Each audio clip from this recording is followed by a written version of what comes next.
So this is another one of these introductory exercises where we should program something called a dead zone detection. The main objective here is to do some linear interpolation and calculations with this one. So if we look at the assignment, we're down here. It's a dead zone.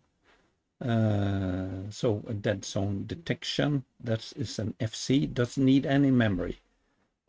It might be an advantage program as a function block due to the parameters and so on.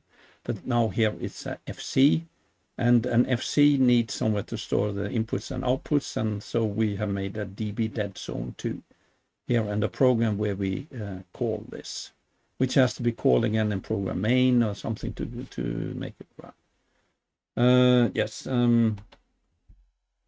Here we have what we are going to do is an session block function and a user data block, not instance data block, mathematical expression, linear interpolation, that's what we're doing, user DB program, parameter validation, avoid division by 0 maybe. We have to avoid this.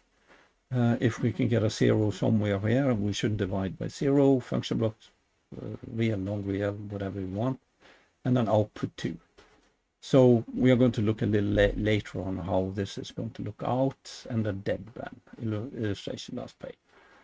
PXHR, input high range, input low range, these should be retained, if that's possible. Two parameters, PYHR and PYLR, specify the maximum minimum value for the output. And there's the dead zone around 0. Maybe we should limit the outputs, that we should limit our calculation when it's greater than high range, the calculation, then we should stop at high range and low range, maybe. And output B binary status 0, indicating the input inside the dead zone, YF, always, that there's a fault in the program. And we should test it, a function without arguments, with again called in program main, and OK. And then we have programming tips. Now here, this is our function block and a data block. And now look here, be a little careful. Maybe this should be, no, this is a function. Maybe it should be a function block. Because here, for a function, these should be retained, these parameters. But here, we need to assign a memory for, and we are going to use a data block. And here too, I haven't put it in here. But these values should be, the P1s are the parameters, they should be retained, or must be retained if you use it. So maybe this one should be a function block, even if it does not have any need for static values. So maybe a function block, there are more reasons than the static memory for a function block in a semantic to be a function block. So here, would be nice for a function block where we can put the retain parameters in here. So this is what we talked about, and here is suggested temporary dead zone, positive, negative, temporary input, temporary output, temporary for the YF, and temporary for the BC. The binary state is 0, because we should write to the outputs at the end of the program. So when we are kind of manipulating this internal stuff, we should have temporary variables. So this one is also voided. So maybe this should have been a user data type with these members that we are going to output. But Siemens, they allow for multiple output from an FC, so you could use it. Maybe you should use it. So how to do this is that you create a data block, and you can copy pretty much this stuff over to the data block, and so on. So you don't have to write this, rewrite this. So you can select all this line and paste it into the data block. And here you should put maybe some initial values in a dead zone of 2%. Maybe this is percent. I don't know. Depends. If you opt to make this as a function block, that's also fine. Then you don't need the data block for the testing. But this is a little exercise about again, programming users now use a data block. So maybe you should keep it as a function. And again, if you use this function in this continuous function chart, program you can make, this would work nice there. But if you use structured text, you will need a data block. And then you should probably just convert it to a function block. And here is tips, linear interpolation and context. So this is what we are looking at, the dead zone around 0. So it's half negative and half positive, and we have to do rescaling here.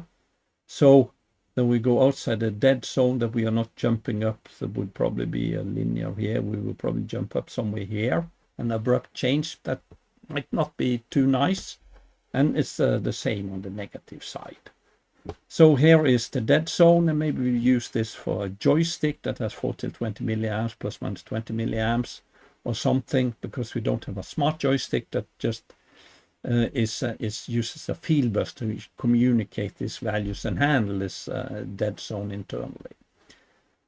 So here's what we do, and then we have a joystick handler. I don't know what this joystick is going to do, but we have a joystick handler in a program doing something with this joystick. So this is the relationship for positive x's, and you have to make something too similar maybe for negative x's. So maybe you should use some if statements here with positive and negative.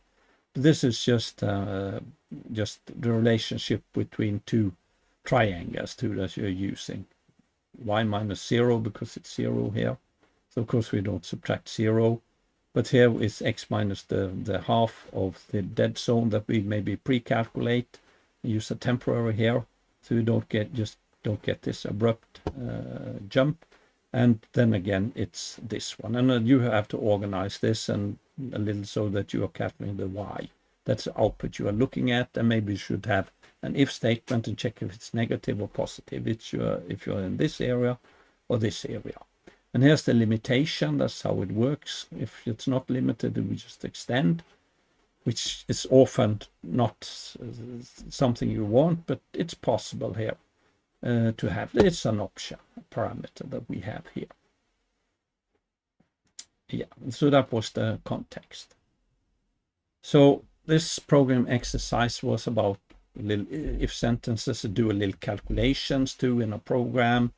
And the case here was linear interpolation, where we had to rescale an input to avoid jumps, and so on. So there was a curve too about this, and there was a suggested function interface. Could be a function block, but program a function, because then we should demonstrate this use a data block too, a data block for the dead zone. That's parameters for the functions that we have. And of course, if this function was called in another function block, we don't need a user data block, because then in the function block instance of a function block, we will store the data for this one in a static area or in our function block or something.